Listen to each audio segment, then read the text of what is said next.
So next, I'm going to talk to you about our, a very different wine, and most people haven't heard of this wine grape. It's called Teroldego, and Teroldego is indigenous to northeastern Italy in the Veneto region.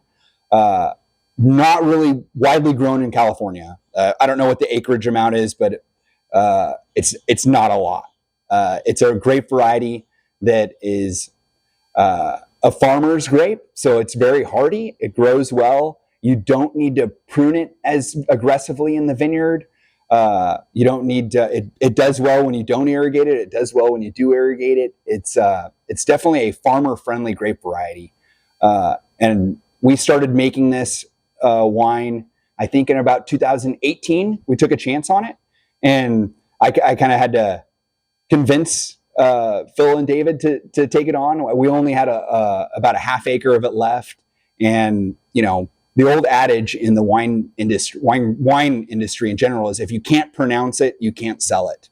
And Teroldego is not an easy grape for the layman to pronounce off the label, but it's a wine grape that really has found a nice home here in Clarksburg. There are a couple other wineries that are producing the wine. It does really well on its own. It's definitely, it makes a quote unquote big wine. We try to bring it in, at a higher sugar content, so we could, increase the alcohol and also really bring out those darker fruit characteristics that David likes to use in his blends and that do really well. So the Teroldego you'll find in our Reclamation Red blend, and then on its own as a single variety Teroldego, which always does really well in the tasting room. And I think that it's because it's a versatile wine.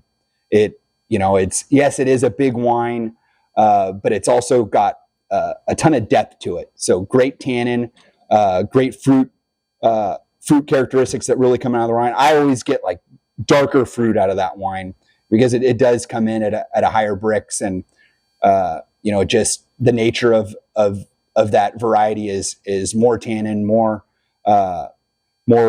ripe fruit characteristics. And it's, I don't want to speak for David here, but it's one of the grape varieties that really allows us to play around in the winery. You get it, a little bit goes a long ways, but at the same time, the single variety, it's all by itself, and it does really well, and it's very versatile. I think that it's found a home here, and I'm proud. It makes me proud when David wins all these awards for making wine with the Teroldego. It really makes my job worthwhile. So thank you and enjoy.